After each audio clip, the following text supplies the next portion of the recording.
right to it. My name is Manny. You are in this small business here, Manny's, which is a physical space for civic, political, and social justice events and conversations. Where we have a nonprofit restaurant out front run by Farming Hope that hires and trains formerly homeless and formerly incarcerated individuals in our kitchen. We're very proud of them. And we have a little political bookshop out there. It's our 3rd anniversary on Saturday. We've done over 2,000 events, which if you do the math means part of the reason why we're late is we do multiple a day. And we're very, very proud of all the things we've done. We have a very small but mighty staff. Bram is our head of operations, and Tomas is our head of partnerships, and Precious Green is our director of programming. She's not here right now, and Kojin is our events assistant.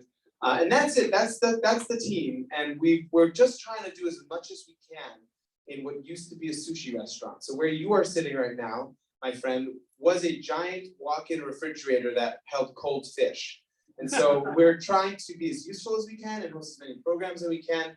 And hopefully you can leave tonight and actually think of yourselves as more active members of the body politic and what you can do, in this case, to not just think of, but implement alternatives to the drug war. So we're very lucky to have Ethan Nadelmann here tonight. He comes all the way from the other side of the country, the East Coast, New York City. Can't even imagine what that's like. And so it's a gift. It's very special to have someone of his caliber here to discuss this. He's a leader on this particular question and on this issue of alternatives to the drug war. Ethan is going to speak for 20 to 30 minutes about the work, about the action plan, how we're going to get there, and then it's going to be open Q&A for 20 to 30 minutes. The whole thing will be an hour or less. All right? All right, I think without further ado, let's bring Ethan Nadelmann up to the stage.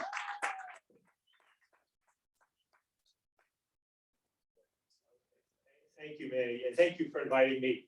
Hello, good evening. So the event before this one was about the future of Judaism. And so if I make more Jewish references than I normally would, it's because I kind of got Jews on my mind. And in part because if I ask myself why I got involved in devoting my life to try to end the war on drugs, a lot of it does have to do with my own sense of my Jewish identity. And a sense that to some extent, you know, what one learns growing up as a Jew is that,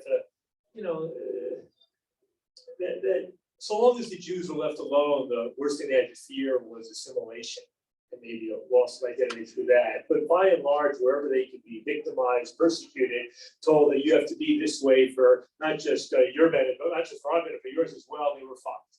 And that to some very good extent, the drug users of the world, in a way, remind me in some sense of that similar sort of identity crisis, right? Where a majority is saying, you be like us. You only use these substances that are officially permitted and tolerated. And if you want to use those other ones, watch out. We will force you to be the way you need to be. So, let me just say a little something about my background and then talk about the way I framed this talk, which was, I've devoted most of my adult life to studying drugs and drug policies and to working to end the war on drugs. And a few years ago, I stopped running my organization called the Drug Policy Alliance, stepped down, took it easy, and now I'm re-engaging. I started a podcast called Psychoactive, which I'm having a lot of fun with. And I'm beginning to sort of reflect a lot on what happened.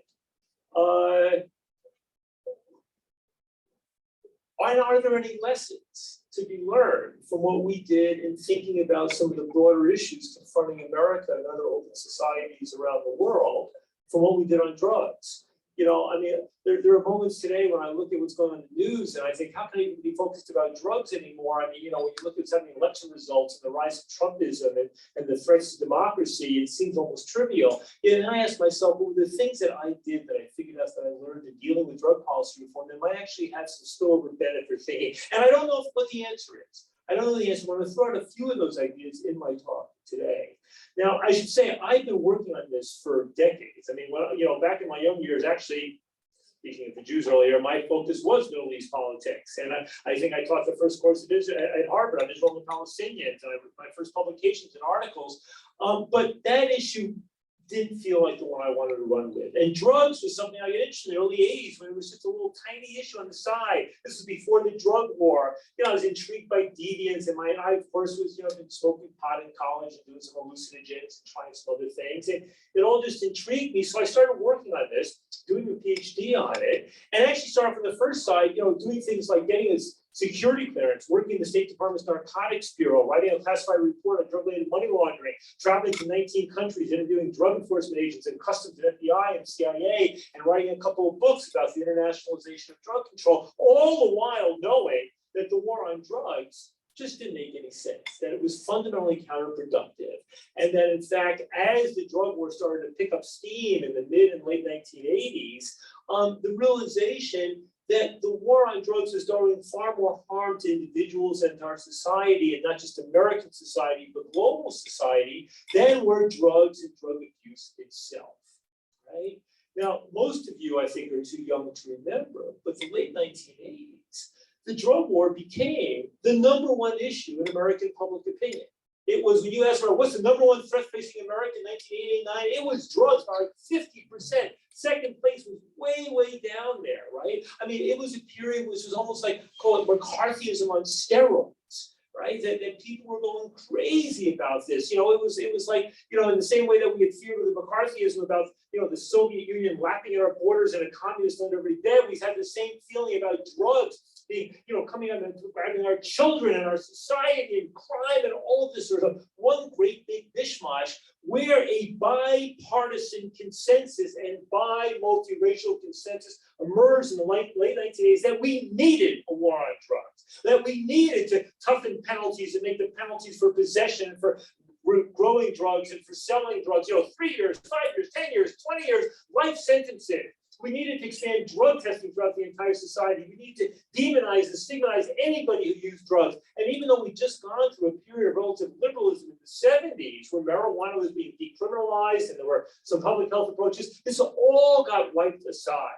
right? People freaked out with understandable reasons about the emergence of cocaine and especially crack cocaine, but marijuana got swept up to it and everything else got swept into it. And we began the process in America of going from a country which in 1970 had relatively an average rate of incarceration in the world to being one which led the world in rates of incarceration. Our country back then, with 25% of the world's population, 5% of the world's population, had 25% of the world's incarcerated population. We went from 50,000 people locked up on drug charges to 500,000 people locked up on drug charges, and hundreds of thousands more on other drug-related charges. We basically fired hundreds of thousands of people because they were smoking weed on the weekend and being drug tested, even though they were no threat to health. We let HIV/AIDS spread and kill hundreds of thousands of Americans who injected drugs or their children or lovers because we didn't want to treat that as a health issue. We projected our drug war globally around the world. We closed borders with Mexico. We forced other governments to adopt these things. We pursued bilateral and multilateral approaches to kind of promote the American drug war model around the world.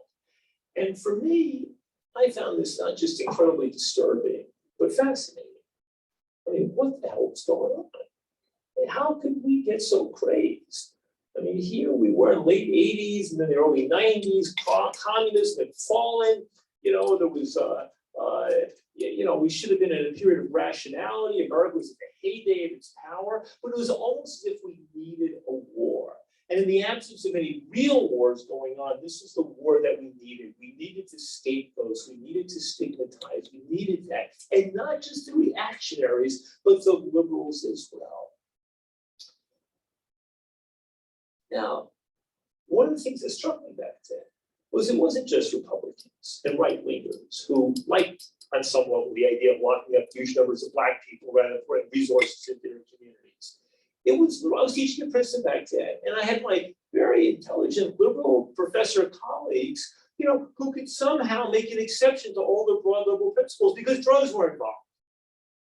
The notion of the drug war is one great big child protection act, that as soon as you talk about kids and drugs, anything, we will pay any price and bear any burden in order to keep the drugs at bay, to try to beat this thing. The proclamation of creating a drug-free society. The UN gets to get an idea, a drug-free world, we can do it. how preposterous could that possibly be? But that notion of creating a drug-free world was a little part of me that reminded me of the Nazi expression of creating a world that was Judenrein, free of Jews, some almost totalitarian objective that we should do no matter what. So I was in a position late 80s to start writing and speaking about this, which I did first as an academic. And then in the early 90s, I had the good fortune to get a phone call out of the blue from a billionaire named George Soros, who at that point was not well known, but who was interested in this cause. And then to leave the university in 94 and start up an organization that eventually became known as the Drug Policy Alliance. And that I built up over many years into the leading organization in the world, really, promoting alternatives to the war on drugs. Right? That was what I spent my life doing. And now as I reflect back, I feel quite proud of a lot of what we've accomplished. Certainly with respect to marijuana, although I can claim only very little credit with respect to psychedelics, it's exciting as all hell. But what I want to do in the rest of my talk is to talk about really 4 types of drugs and the evolution with each one of these things. Let me start by talking about marijuana. The reason I'm actually in town, I live in New York, but the reason I came to San Francisco this week is that this week is the 25th anniversary of the Medical Marijuana Initiative, Prop 215, that California passed on Election Day 1996. And there's a conference 2 days from now that California NORML is putting together where I'll be speaking. Now, if you ask the question, how is it that the United States, which has been the global leader of the war on drugs from early in the 20th century until probably the second term of the Obama administration, promoting our draconian, punitive, abstinence-only policy around the world, how is it that this same America is also the place that became, over the last 20 years, the global leader in legalizing and legally regulating marijuana? I think a big part of that answer can be traced back to Prop 215, the Medical Marijuana Initiative of California. And I want to just talk a little bit about that significance. That thing, was drafted by local activists who worked on HIV and medical marijuana, right? And my role, I just started my institute, and I was in a position to know the local activists, to know the political professionals, and to know the wealthy men who'd be willing to pay for a ballot initiative, even though, they didn't know one another and they had different reasons for doing so. We learned early on that, we had to be disciplined, that we had to, now we all think, it's interesting when you sort of look at history retrospectively, you look at how it somehow seems easy what was done. But back then, there were people who wanted marijuana legalized, but who thought medical marijuana was a mistake. They thought by taking the incremental victory on medical marijuana, we'd be peeling off the most sympathetic victims of the war on marijuana and delaying the full legalization of marijuana. Then there were the other people who said, I'm only interested in medical marijuana, and the hell with marijuana legalization. Don't link these two issues. And then we had other people say, you're empowering, you're calling it medical marijuana, you're going to empower the medical establishment and the doctors, which is even worse than empowering the criminal justice system. So it was already complicated back then. The whole political establishment, not just Republicans, but Democrats, with only a few exceptions in California, were opposed. People just thought, what the hell are you talking about, right? That even though marijuana had been used medically for hundreds of years, there was all sorts of people going that this was bogus, right? You had the opponents say this is like giving Laetral, this kind of fanciful cancer drug that we all knew was a fraud, making that analogy, right? But the fact of the matter is we had done our polling, and we knew that a majority of Californians, not a big majority, were sympathetic. And we were able to lead that campaign and basically win on Election Day 1996, getting more votes in California than Bill Clinton got in his re-election campaign, right? And then when a month later, the Clinton top officials, the drug czar, Barry McCaffrey, Donna Shalel, the head of Health and Human Services, other people stood up and threatened to go after doctors and patients who discussed the medical value of marijuana. We sued them for violating the First Amendment rights of doctors and patients, and we won that case after 7 years. If we had lost that case, we would not be talking about the marijuana world that we know today. And when we won that victory, I also knew I was able to go back to the donors and say, we can do this again. And then to go between 1998 and 2000 to Alaska, Oregon, Washington, Colorado, Nevada, and Maine, and legalize medical marijuana in all those states. And when people said, the ballot initiative is a terrible way to do this, it's a crude form of democracy, my response is, well, there are legitimate uses to a ballot initiative, not when multinationals and big corporations, use them and take advantage of them to advance their values, but when a ballot initiative reflects the will of the majority of the population,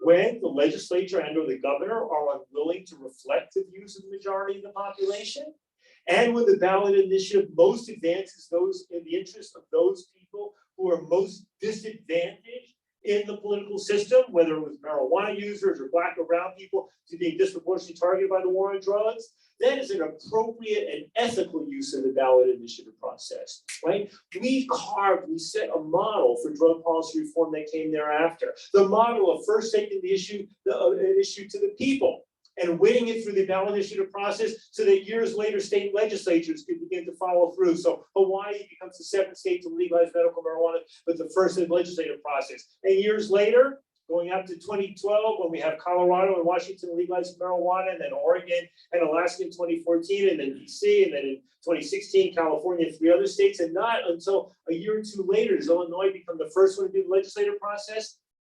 We learned that was a process. Legislators are scared of their own shadow when the drug issue is involved, but if we show them the people are behind it, that can in fact make the difference. We were disciplined too on messaging, and that was important. It maybe carries broader lessons. I remember we had the California initiative in 2012, and all sorts of people are our allies. The argument that made the most to them was that this is my personal right, and the government's got no right to tell me what I can put in my body. For others, it was the racial justice argument that Black people were being disproportionately targeted and harmed by the war on marijuana. For other people, it's the argument that marijuana is safer than alcohol, which it is. But what we agreed among all of us, that was that people could make whatever message they wanted to use, but they come Labor Day, 8 weeks before Election Day. Well, at that point, we were all going to agree to stop using our own messages, our own preferences, and that we were going to only use the message that we knew from our public opinion research would be the ones that would appeal to the people in the middle, the soccer moms and the others who were ambivalent about legalizing marijuana but didn't like the war on marijuana. What were those 2 messages? One was that we'd rather have the cops going after real criminals instead of going after kids for weed. And secondly, we'd rather have the government taxing and regulating this stuff instead of having the gangsters make all the money. Those arguments in Colorado and Washington and a host of other states were the clinchers that went up the middle, was the way that we could win these things. We knew we couldn't overreach. There were some things that are now becoming part of, marijuana legalization laws that have passed this year in New York, Mexico, and other states that were unattainable to a ballot initiative right there. So it meant figuring out what was realistically possible. It meant taking the incremental victory and understand that, there's always this debate in activism. Should you take the incremental victory now, or will that undermine the accomplishment of your more far-reaching objective? And what I've learned is that in most cases, if you can take an incremental victory now, take it, because it helps get you closer to the ultimate victory you're pursuing. And especially if you set it up and you secure commitments from people so that they understand in this incremental victory, this is not all of it, but that the loss of momentum toward the greater objective, whether it's any mandatory minimum drug sentences or whether it's legalizing marijuana at large, that in fact, whatever little loss of momentum you happen, that in fact the benefit and legitimization you gain by winning the incremental step is what really matters there. Now that victory 25 years ago this week in California really set the stage. It was set the stage for Obama to ultimately become a relatively more progressive president in his second term on drug issues. It set the stage for us doing other ballot initiatives, not just on marijuana legalization, but on requiring treatment instead of incarceration for people, who used drugs and got arrested for that, but had no major criminal record. It set the stage for us doing things like that and reforming the asset forfeiture laws where police and prosecutors could, stop you, seize your property and keep it without even getting a criminal conviction. It set the stage for the broader criminal justice reform initiatives that you've had in California and other states. right? It was basically a sort of, it was back then the first time that the nascent drug policy reform movement showed that we could play ball in the major leagues of American politics. We proved ourselves, and we did it by being disciplined. Disciplined on messaging, on who the messenger were, and what have you. Now, where is marijuana today? I mean, it looks like legalization is inevitable. One reason I stepped down when I did 4 years ago was once it won in California and Maine, Massachusetts, Nevada, it was like game over. We got this, we won. It's only a matter of time before we got the whole thing. And when it comes to the next stage of this fight, which is marijuana legalization can be done in a way that's consistent not just with public health, but with social and racial equity, which were issues I care dearly about. But for me, the bigger challenge and the bigger struggle and the bigger accomplishment have been helping to play a major role in moving the country from a time when barely 30% of Americans wanted to legalize marijuana and it wasn't legal anywhere for anything, to a time by 5 years ago, 4 years ago, where we now had medical marijuana legal in the majority of states, legal in 8 states on the way to the 17 or 18 today, and where 55, 60% of Americans were saying let's legalize it. Time to hand off the baton to fight the second stage issues. It's a monumental success. In some respects, the only thing comparable are the victories for gay rights and for gay marriage, LGBTQ rights, right? And to some extent, that movement was, I sort of oftentimes viewed as the elder sibling of our movement. I remember making that analogy in talks in San Francisco 22 years ago in that way.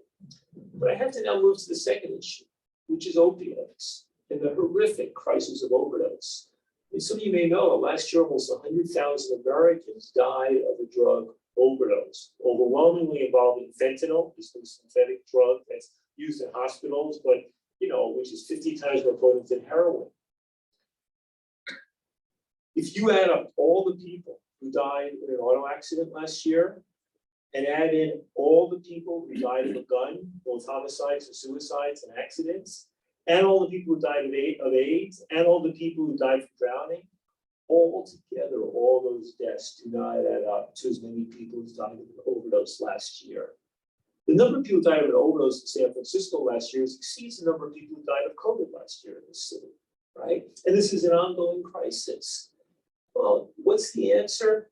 Nobody's got a good answer. Nobody's got a good answer for what you do when people are taking a drug like fentanyl, where you don't know its potency, where it's in such minute element. Until a few years ago, when people talked about a drug overdose, most drug overdoses weren't because somebody took too much heroin. It was mostly because they were combining it with alcohol or benzodiazepine, Valiant type drugs, right? That, it was rare for somebody to take too much heroin and just die that way, or too much of a pharmaceutical opioid, right? It was typically the combination. When you mix opioids, heroin or other opioids with alcohol in a modest amount, people feel great. But the odds of it stopping your breathing, if you double that amount, are substantial, or mixing it with tranquilizing type drugs. With fentanyl, all you need is too much fentanyl, right? Now, what do I know that we're not doing and what we have to open up to thinking about? First of all, I'm stunned that the government doesn't spend more money and more of an effort to find out what's really going on. I mean, if I was in charge of the federal government's research policy, you know what I'd be doing? I'd be hiring ethnographers and others to interview thousands of drug users to say, why are you using this? What self-protections are you taking? Why aren't you taking these self-protections? I'd be interviewing drug dealers, both drug dealers still working on the streets and drug dealers in jail, saying, what do you know about what's in your drug? Do you know fentanyl's in it? Where's it getting cut? How is this happening? What do you know? What do you tell your customers? Nobody's doing that kind of work, right? People are dropping like flies in San Francisco, especially in San Francisco and other cities. You know what else I know? This is not a drug being grown from opium plants in the fields, or coca plants, or marijuana plants. This is a synthetic drug being produced in laboratories in China and now in Mexico. It's being shipped in little envelopes to the United States. A little package this big is enough to feed 10,000 people a dose. What I know is that the supply side approach of trying to punish the dealers or cut off the foreign sources, that really can't work with something like this. And that is the future. We know now is that more and more people are getting their drugs, not just opioids or fentanyl, but getting synthetic drugs and a whole range of other things on the dark net. And we know that as the internet evolves and as people can make more and more transactions through sort of blockchain, based, like the basis of Bitcoin, but blockchain markets, that there will be no way to stop this stuff, to stop people from getting the drugs they want to get. It's impossible. It's impossible. All the cops at the borders, all the arrests, it's going to make absolutely no difference. The only way to deal with this stuff is going to be to focus on the consumer, what that person is taking, how they're doing it. In Canada, they're beginning to talk about something called safe supply, which means let people who are determined to use drugs from the street get their drugs from a legal, regulated source instead. Figure out how to do this. The $64,000 question of the great big drug legalization debate is, how do we allow the people who are determined to get drugs, and we'll get them illegally if they can't get them legally, how do we allow them to obtain access to the drugs they need or want without endangering the broader population, without making these drugs more widely available such that drug addiction increases dramatically? But that will be the only answer, only with the correct information, only by going in that way of dealing with this issue. I don't know what's going to pop this bubble. I hope it's a bubble of overdose fatalities, but it has to be, I look in Europe, where already almost 30 years ago, the Swiss, even as they were cracking down on open drug scenes, said, we're going to open up clinics. We know methadone works for people who are on heroin, but what about for the people who methadone doesn't work, or we can't quit cold turkey or whatever? We're going to allow them to come to a clinic and get legal pharmaceutical heroin. Can't take it home with them, but they can use it. And heroin, if you're taking a regular stable supply every day, it's not destroying your liver. You're not falling asleep and nodding out all the time. You can take clean pharmaceutical heroin every single day and live to be 95 years old. Once you develop a tolerance, you can drive your car, hold a job, if you're not monkeying around with a dose or using street-based heroin. I'm not recommending it, because when you start using it, you're going to feel sick and maybe sick as a dog, and maybe impossible to try to stop using it. But part of the answer in Switzerland, and the Dutch did, and the Germans, and the Danes, and the Canadians, and in a few months, Norway's going to start doing this thing, right? In America, nobody's talking about it. In San Francisco, there's a debate, as in other cities, about setting up a safe injection site, or what's now called an overdose prevention center, like a needle exchange program with a room in the back with a nurse, so that people, they don't get drugs from the government, but they can bring their own drugs and use them there with a nurse present. Safe injection sites have basically eliminated overdose fatalities wherever they've been set up. Nobody's ever died of an overdose in a safe injection facility. Hundreds, tens of thousands, maybe not hundreds of thousands of people have overdosed in these things and not died. And they reduce the public nuisance of people injecting drugs on the street, using drugs on the street. Why is the Biden administration still hemming and hawing about whether or not to allow these things to open? And that's just backward. It's Biden's old drug war instincts rising to the fore. I saw just yesterday, the Secretary of Health and Human Services, the sheriff, the guy in politician in California, said harm reduction is now our official policy. Harm reduction, where you focus on keeping people alive and well until, or even if they're not willing to stop using drugs, they're doing that. But somehow some of the approaches that could work most effectively here are not even being tried, are not even being talked about, and the government won't even provide the money for doing that. Are they a silver bullet to fixing this stuff? No.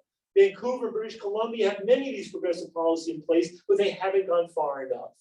But we know that the law enforcement side, spending the money on cops to try to intercept drugs, yes, hold drug users and drug dealers responsible for the harm they do to other human beings, to the thefts that they commit and all those things. But for simple drug transactions, that needs to be taken out of a punitive prohibition system. Now let me switch to something else, psychedelics. I'm blown away. I'm blown away. You look at the media coverage, you look at the research studies, you now look at how Harvard and Columbia and University of California and Wisconsin and Johns Hopkins and Imperial College in England and a whole host of universities now have psychedelic research centers. Harvard Law School has a center for psychedelics in the law. All of this was unimaginable just 10 years ago. Right? You can read about the studies showing the spiritual benefits in dealing with anxiety. And then there's MDMA, which is not really a psychedelic, but its value in dealing with PTSD. Looking at the possibility for pain and depression and treating addiction. Right? Finally, for the very first time, the U.S. National Institute on Drug Abuse made its very first grant, funding research on psilocybin, the ingredient mushrooms, for smoking cessation. It may turn out to be the best way yet for helping people to stop smoking. right? So there's this incredible explosion. You ask, how did it happen? Well, part of it was dedicated advocacy effort. My friend Rick Dahlwood, who started an organization called MAPS, Multidisciplinary Association of Psychedelic Studies, back in the 1980s, it just kept plugging. I remember, even as my organization was going up to 10 people, 20, 30, 50, 60, when I stepped down, 75 people working at drug policy lines around the country, his was 2, 4, 6, 7, 8. Now his organization has 150, 200 people working there. Philanthropic money is pouring in, for-profit money is pouring in. And then a pivotal factor, Michael Pollan, the brilliant journalist who's been writing about drugs for 25, 30 years, but became globally famous by writing about food. When he wrote that book a few years ago, How to Change Your Mind, about psychedelics and psychedelics research, huge numbers of people who never would have read a book about psychedelics read this book because it was by Michael Pollan. So you have that combination of an advocacy organization, not just MAPS, but others as well, together with brave researchers pushing, trying to get this stuff legitimized, together with a journalist who's brilliant, writing a book that crosses over. And of course, part of this makes me angry. Because there was this burst of research back in the 60s, all sorts of promising studies about the value of psychedelics for many things we think about today. And then we entered the pharmacological dark ages, where even when you talk to otherwise intelligent people, they giggle if you mention psychedelics in medicine. Oh yeah, you're gonna take mushrooms every day, like you take antidepressant, like you take Prozac. Oh yeah, stupid shit, right? But basically, for 40, 50 years, in the same way that the medical benefits of marijuana were obvious to so many, there was a long history there. And yet we had to deal with government, obstruction and stupidity and all of that for decades. And now we see more and more begin to create the potentially miraculous medical benefits of marijuana in dealing with a whole host of conditions. Well, ditto with psychedelics. Not the same depth of history, but the potential, the promise was there in the science of the 60s. And it got shut down. It got shut down because of reaction to Timothy Leary and tune in and drop out and all that. It got shut down because people used LSD stupidly. It got shut down because people were freaked out about drugs and didn't know anything. It got shut down because prestigious publications like the New York Times have put on their front page an article, LSD damages your chromosomes, on the front page of the New York Times. Well, it turns out one study never replicated, doesn't damage your chromosomes, but the Times never put on the front page a follow-up story, LSD does not damage your chromosomes. Right? The ways in which elite media could basically repeat the kind of false sense of silliness. It's the same thing that the Times and other major publications, including quote unquote liberal publications, did with respect to crack cocaine, instantly addictive. Or the prediction that there would be 350,000 crack cocaine babies showing up in the schools with their brains deformed, never showed up, never happened. That sort of way in which liberals trust the elite media from which they get their information, and those elite media disappoint us. And we're once again not just conservative politicians, but liberal politicians say stupid stuff because they don't know any better, because they think it's necessary. I think the psychedelics future is extraordinary. I think the research studies that are coming out, I think if government starts paying for some of these seeds, they'll have to be dependent only on for-profit investors. The for-profit money is, paying for almost all the psychedelics research studies today, and that's going to be a problem in the future because they're going to want their financial return. But without their money, these psychedelic studies would not be happening. But it's quite possible that we're going to see miraculous benefits from these things. It may well be that guided psychedelic, therapy, will significantly diminish the need for the antidepressants and things like that. Right? And that we'll find better ways of dealing with depression and anxiety and PTSD, maybe with addiction. Maybe this will be the thing that works for smoking and for heroin addiction. And, it's in the spiritual side. This reminds me also, about the Jewish thing that, see this thing here? Not long ago, I met a guy who's leading ayahuasca sessions in the Orthodox Jewish community with Hasidic rabbis. Can you imagine? Hasidic rabbis. They're, instead of doing the chants and, some other language that's in Hebrew or Yiddish, but basically recognizing the spiritual value of these things and the ways in which this can bring one closer to God and maybe help reduce one's fear of death. I think there's going to be a brave future for psychedelics. But I also know with marijuana as with psychedelics, there will be a backlash. Marijuana is a drug, and psychedelics can be used stupidly, and they can be risky for people who are on the edge in terms of their mental health. It can be a boon to some people with mental illness and a disaster for other people. And at some point, the media is going to pick up and run with those stories, just as the media is going to, at some point, you're going to see a pushback against the liberalization of marijuana. We have to be ready for that and know where this is going next. But let me finish with probably the most controversial thing I said, which is, which drug is the biggest killer in this country and around the world? Tobacco. 7, 8 million people die each year from tobacco-related illness, almost 500,000 in the United States, right? The percent of people who smoke around the world has declined, but basically the number, even as the percentage has declined as the world population grows, the number at 1.1 billion has remained relatively constant. In the United States, there's still 35 to 40 million people who smoke cigarettes. That's the same as, roughly the same as the number of Black people in America. It's roughly the same as the population of California. That's a lot of people. Now, most of you may not even know people who smoke anymore, right? I mean, who smokes, right? Especially in San Francisco. But we're talking about a population that is disproportionately middle and lower income. It's disproportionately smoking at incredibly high rates among LGBTQ and among people suffering from mental illness and among people involved in the illicit drug use in the community. It's the vulnerable people, the people doing less well off who are smoking, right? Now, what's deadly here? Smoking, cigarettes, nicotine? Nicotine doesn't kill. Most Americans believe that nicotine is what causes cancer. It doesn't. Most people believe that most people believe that cigarettes are no more dangerous, or that e-cigarettes are as or more dangerous than cigarettes. Most people, I do believe, you remember that thing a few years ago when all of a sudden people landed in the hospital with this, this disease called E-Valley, where people were using e-cigarettes, and also they were in the hospital with this oil splattered on their lungs, and 50, 60 people died. This was kind of the epidemic before the pandemic of COVID, right?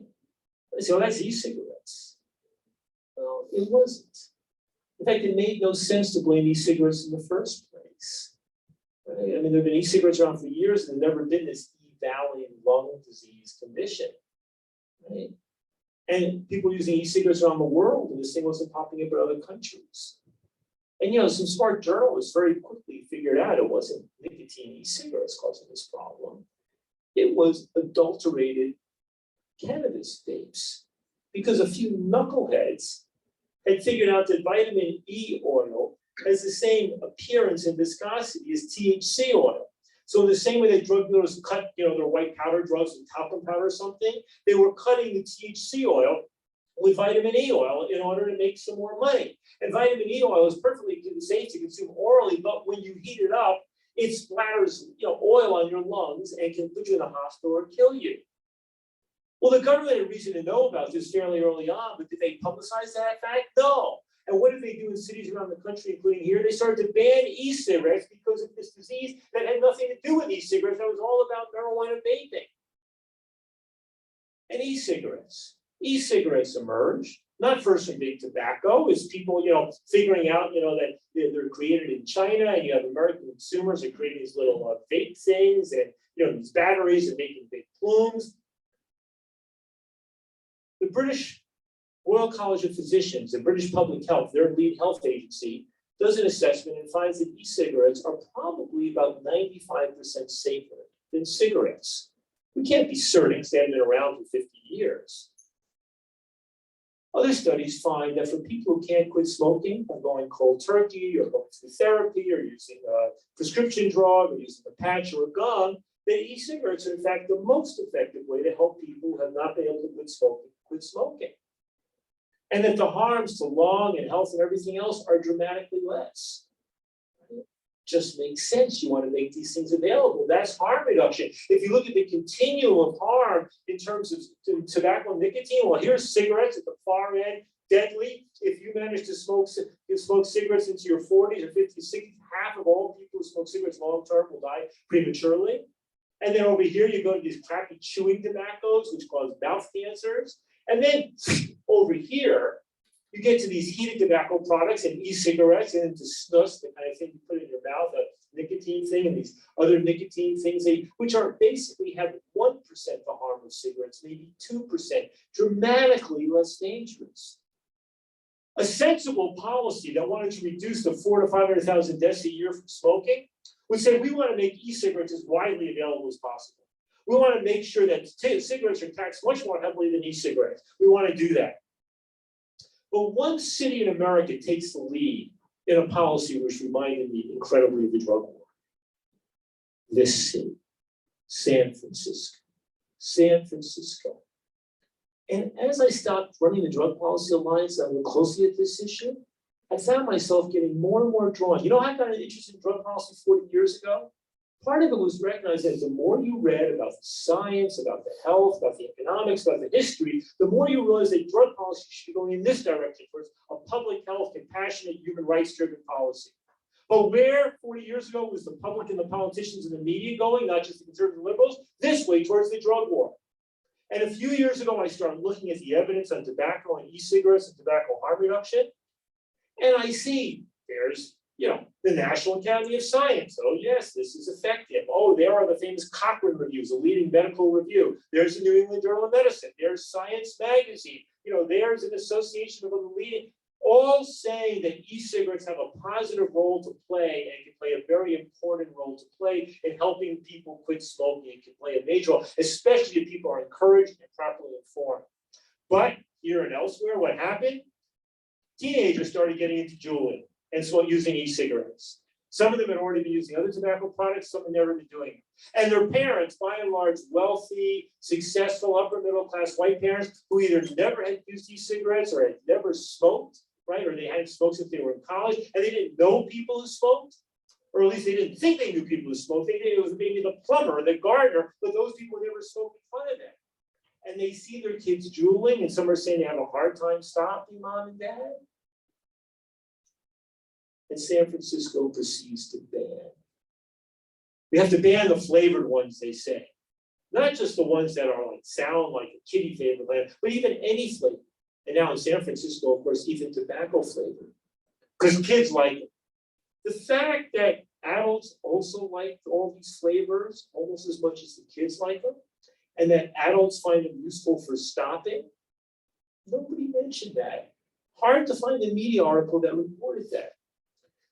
The harms of e-cigarettes, well, it's not a good idea to be using an e-cigarette as a teenager. But you start to hear things like the adolescent brain and the stepping stone, just like we heard on marijuana, with pretty crappy evidence to support it. I mean, you ever wondered, 50% of Americans were smoking cigarettes in the time they were in the teens 50 years ago. And do we have some huge evidence that those 50% of Americans who were smoking cigarettes in the 40s, 50s, 60s, and 70s were somehow being brain damaged or an IQ lower than everybody else? But all of a sudden, we're worrying about this stuff. A real concern. People are saying things. I'd rather have half a dozen adult smokers die than have one kid start vaping. And yet the evidence that a kid who starts vaping, almost no kids who start vaping are going to start smoking from that. Why would they? And I look at my political allies here and elsewhere, my political allies who were with me on legalizing marijuana for medical purposes and more broadly for adults, who were with me on legalizing needle exchange programs to stem of AIDS and overdose prevention programs and on decriminalization and all of this. And they're leading the charge to prohibit a drug. Not only that, they're leading the charge on a policy to keep cigarettes on the shelves while a form of nicotine that's dramatically less different than dangerous than cigarettes is being stripped off the shelf. It's like saying, let's keep illegal street adulterated heroin on the shelves and ban the availability of methadone or legal pharmaceutical grade heroin. People are saying, well, no e-cigarettes aren't safe. They're not safe, right? And making them, there's no difference between the relative safety of cigarettes and e-cigarettes. It's like saying there's no difference in the safety between a Volvo or a 2021 and an Oldsmobile from 1957 with those seatbelts and metal parts all over. Well, they both present risk, but there's a world of difference about how dangerous these things are. Just today, Congress which was initially going to, have a bill that was going to increase taxes on cigarettes and e-cigarettes, got rid of that, and now they've come back. They're not going to increase the cigarette tax, but they are going to put a tax on e-cigarettes that is even more than the tax on real cigarettes. I can go on and on about this. All I'm saying here is that the essence of harm reduction is that for people who can't stop smoking, you want to get them to switch into forms of nicotine that are dramatically less dangerous. E-cigarettes and also the snus and the other things that are used are a tiny fraction of the dangers of cigarettes. Government should be encouraging these things. The United Kingdom, Britain is a good example where you have these things available in hospital pharmacies, where tax policies are oriented to encourage people that way, where smoke and stop smoking clinics use these things to help people quit.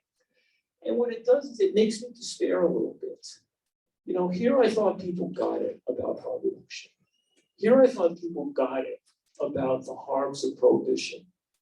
But I think what's going to happen is we're moving into a world in which, just as we're legalizing and regulating marijuana, maybe psychedelics, and we're decriminalizing other drugs and moving all in the right direction with the drugs that have been illegal, at the same time we're moving in the direction of criminalizing a new drug, a drug that's been around for hundreds of years, tobacco and nicotine, and criminalizing harm reduction methods, and promoting ignorance, and maybe banning cigarettes, which will reduce the number of smokers.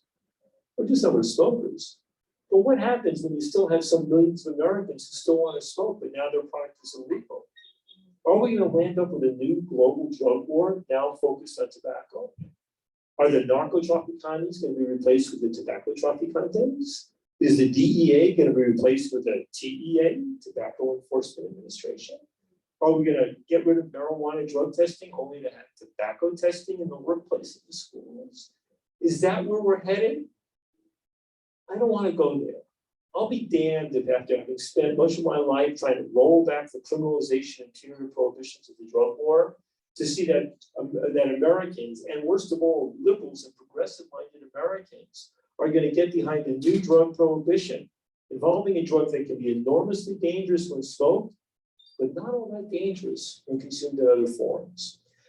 So, the broader framework to conclude here is that, we all know there's more or less never been a drug-free society. There's never going to be a drug-free society. We know the challenge ultimately is not how to get rid of drugs, not how to create a drug-free society, not how to build a moat between those drugs and ourselves, but a moat between our children and those drugs, because that doesn't make any sense, and we know it failed, and we know what happens when you try that in terms of mass incarceration and death and all sorts of things like that, right? The true challenge with all psychoactive drugs is not how to get rid of them, but how to learn how to live with them so they cause the least possible harm and the greatest possible benefit. How do we learn how to live with drugs so they cause the least possible harm and the greatest possible benefit? That's what we need to figure out. And as other drugs emerge and people experiment with kava and kratom and new synthetics and this and that, it's all going to be about the government hopefully playing a role, not a prohibitionist and punitive coercer of abstinence, but about the government finding ways to regulate and help educate, to nudge people to operate in their own better self-interest. That's the challenge. What's happened now with nicotine, and especially in a place like San Francisco, sometimes makes me despair. But we have to look at this holistically and understand the challenges of the future. Thank you very much. No round of applause for Ethan Nadelmann. We have time for about 10 to 15 minutes of audience Q&A. Before we do that, I did want to quickly acknowledge, honor, and thank Marsha Rosenbaum for connecting this space to Ethan and for bringing him here and all of the great work that you've done on this issue. So I want to also give a round of applause to Marsha. All right. Hey, Marsha. Sure. Go ahead. Do you imagine a future where people are growing their own tobacco, like they're growing their own cannabis?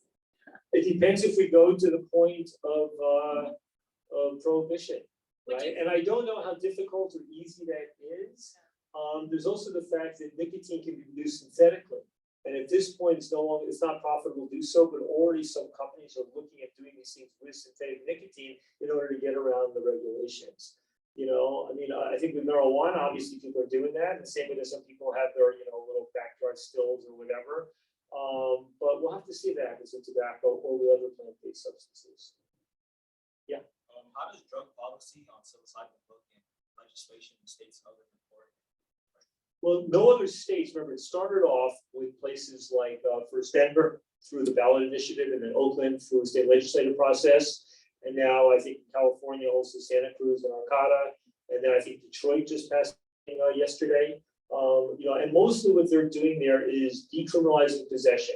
And since cities are not actually allowed to change a criminal law, they're doing what people modeled back in Seattle with marijuana back 20 years ago, which is saying that this should be regarded as the lowest priority for police.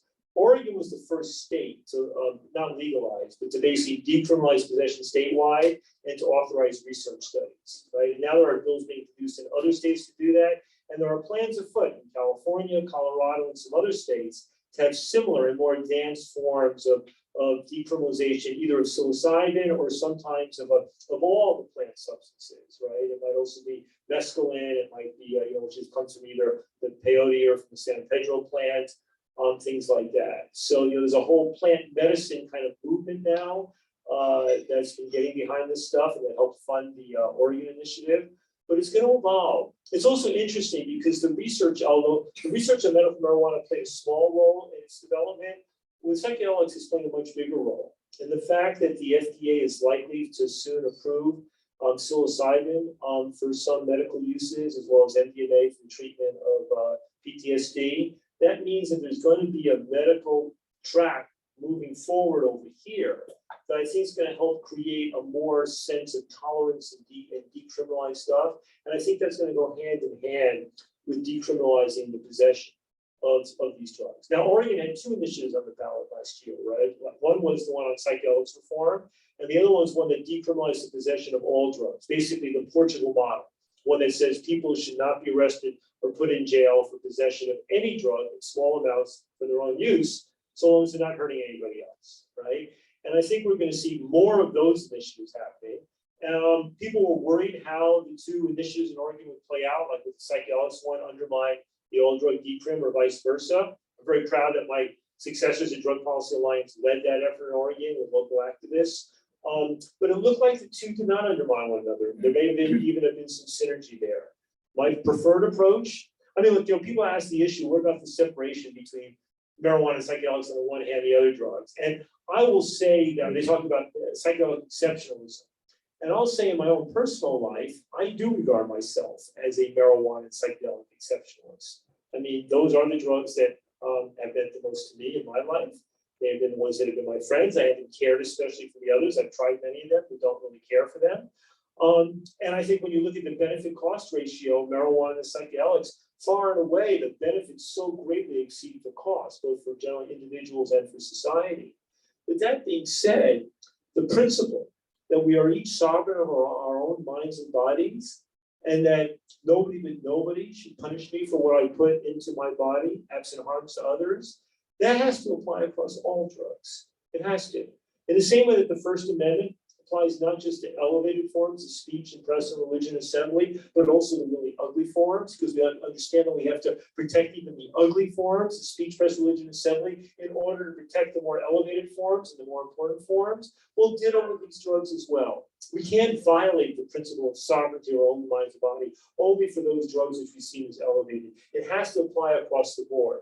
That doesn't mean that it should all be available over the counter in the same way, but it does mean that that fundamental right of sovereignty has to be seen as a fundamental human right and as a civil liberty on a par with our First Amendment rights of freedom over speech, press, religion, assembly. Yeah. What's the toughest argument you've ever heard against drug legalization or drug criminalization, and how do you respond to that? Yeah, what's the toughest argument against drug legalization? And if here we mean drug legalization means different things to different people, right? So I tend to think of drug legalization as meaning over-the-counter sale, like alcohol, like cigarettes have been, like marijuana is becoming, right? Other people interpret it in a more restrictive way. They would talk about the Swiss heroin programs as legalization. I think, no. Let's talk about legalization as over-the-counter sale for adults, right? To my mind, the single thing that gives me the greatest reservations is to look at what's happened with food, right? I mean, what's happened in the last few decades, obesity in America and many other developed countries and some developing countries has just leapt, right? Obesity is now costing the country almost as much in terms of lives and money as the cigarette smoking, right? I mean, that's what we're talking about. Human bodies have fundamentally changed in our country in a big part of America, right? And this is, it's especially true for women, it's especially true for African Americans, but it's true really across the board, right? And yes, why is that happening? Well, there's a whole host of reasons. We all ride cars, we don't walk as much, all sort of stuff, but it's also because food companies have become masters of constructing food products, which combine one of the three most powerful drugs ever known to humankind, probably sugar, fat, salt. Sugar, fat, salt. And when you got brain scientists and others working for powerful multinational corporations figuring out what's exactly the right combinations of sugar, fat, salts for all these ingredients, and when these things are eventually becoming cheaper, more available than healthier foods, you're talking about playing with people's brain chemistries in a way, and when powerful corporate forces are behind it, it scares me. Get those same forces behind psychoactive drugs, and you want, the producers want people to be dependent upon them. Now, they also have a huge interest in finding those drugs that people can use and still live a long life. So they don't want to be killing people, right? One reason some of the tobacco companies, cigarette companies are moving away from cigarettes over to the, non-smokable, the non-combustible forms of nicotine is because by and large, those things may essentially not be killing almost anybody prematurely, right? And they see the writing on the wall there. But that's my fear about looking at what the food companies succeed in doing, and I worry about that. And once again, when companies are legal, like we see what happened with the opioids in the first part of the 2000s, right? Purdue Pharma, but all the other ones. And Purdue Pharma became to opioids the way Kleenex became to tissues and Xerox to machines and Juuling to e-cigarettes, right? It was only the minority of the market, but its name became the name that was used for everything. Kids were saying they were Juuling because they were using a totally competitive device because that became the term. But you look at the power of the pharmaceutical companies. One of the people I interviewed on my podcast was the journalist Patrick Radden-Keefe, who wrote a book called Empire of Pain about the Sackler family that owns Purdue Pharma. And it's remarkable the way that they hired lobbyists, they learned jobs in front of people who are working for the FDA. And they did all the sorts of things that powerful legal companies do and can do, right? And now mind you, I think we also made a mistake because blaming them disproportionately overwhelmingly for the opioid crisis of today is a fundamental mistake. They were an important piece of the pie and they helped move things along. But there's a reason why just a day or two ago, a judge in California threw out a lawsuit against the pharmaceutical companies by various cities in California because they said there's a lot of rhetoric in this thing and your act can't actually point all of it. So they were guilty, but they're explaining only a small part of the problem. But that's really it. It's what can happen in the hands. That's what I worry about the most. All right, Ethan, this is going to be the final question. Okay. Let me just see anybody else. Oh, yes, you. Yes, please.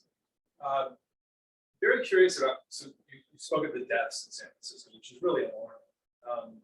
And beyond the safe shooting centers, are there any other ideas out there that want to lessen these types of deaths? Because I feel that anybody who's allied with drug policy really run the risk of losing these folks. Yeah, well, the first thing I should say is I think the thing that upsets most people in San Francisco is the issues around homelessness and people on the streets. And they conflate that issue with drug abuse. And I'm no expert in homelessness, so I don't understand why San Francisco has such a huge problem here, why New York seems to be doing better on both fronts, or other cities. I don't get it. I mean, it's a problem that afflicts, I think, oftentimes liberally minded cities that have decent weather, right? Homeless people don't go to freezing cold places. They don't go to very conservative cities, and so you see this problem emerge. So I think a lot of people don't give a damn about all the overdose fatalities because they're mostly not affecting their own children or people they know. They're affecting people. I mean, it does. I mean, people do. There are the teenagers and others who've overdosed, and there's a building just down the block from me in New York that's one of the more expensive buildings in New York City. Apartments probably cost $10-15 million a piece. There's probably 80 apartments in there, and I know 4 families there who have lost a kid to an overdose fatality. So it does cut across, all groups, but it disproportionately affects people living on the streets, living in poverty. So I think apart from the what are called supervised injection facilities and now overdose prevention centers where people can use these drugs safely, not relatively safely, which is important and it's ridiculous. I mean, they exist in dozens of cities in over 15 or 20 countries around the world with great evidence behind them. But when I talked about prescribing pharmaceutical heroin, or what they're talking about now in British Columbia, even other parts of Canada, safe supply. So there's somebody's using these drugs and using no matter what, that they can basically get the drug they want in a legal supply and they know what the dose is. A lot of the problem with these drugs is not knowing the potency and the purity. That's a major element. It also means, things like housing. For a lot of people living, rough on the streets, something emerged some years ago called wet housing, whereby like Skid Row alcoholics could live in a place and they have a tiny little room, 6 feet by 8 feet or something, right? Just big enough, but a key that they could close the door. And in that place, they were allowed to use booze, right? The only rules were don't be an asshole, don't be violent, what have you, right? Right? And most places did not supply the booze to them, but what they found was when they did that, the people in those programs not only stopped getting arrested, not only stopped landing up, sent to detox places, no longer, they stopped being so much of a nuisance into the public safety and public health, departments. But beyond that, they started drinking less. A lot of people living on the streets, one reason they get involved in drugs is because when you don't have a place to call your own, you don't have any privacy, drugs can provide that form of privacy. It can help you close out what's going around there. It can shut out the fear, and shut out the demons, and push away the mental illness, and push out all that sort of stuff. And so, a policy that's more substantial, and even just providing the most minimal housing and decency for people living that way, that makes a big difference. We also live in a culture where people think, still think that, 12-step programs and abstinence-only programs, and that are the only way to go. Well, that works for some people, but their success rate is very low. And a lot of times people, once they drop out of those programs, they use the drugs again, and that's when they overdose because their tolerance is reduced. So the whole approach of harm reduction, of meeting people where they're at, trying to help them in that sense. So I think those sorts of more, what I might call radical approaches, but which are actually being used to some extent in Europe and Canada, and going that next step, I think those will be the things that'll make a difference. As for the homeless issue, I just don't know the answer to that. But anyway, thank you. Final round of applause for Ethan Nadelmann. If you have more points to spend afterwards, I would just ask folks to exit through the back door because our restaurant is closed in the front. And where can people find out more about your work or follow you? Sure, well, listen, just listen to a podcast called Psychoactive. It's available on all the major platforms. You can, there's Marcia's got some cards there if you want to grab one from her. And you can email me at ethan@nadelmann.net. Amazing. If you have any questions. And Manny, thank you so much for having me here. Thank you, Ethan. Thank you so much. You guys can find out more about our stuff at welcometospannies.com. Thank you for showing up. Thank you for being here past 8:30, and we will see you all at the next Manny's event. Yes. Stay safe and get home safely tonight. Thank Thanks you, so much. Manny.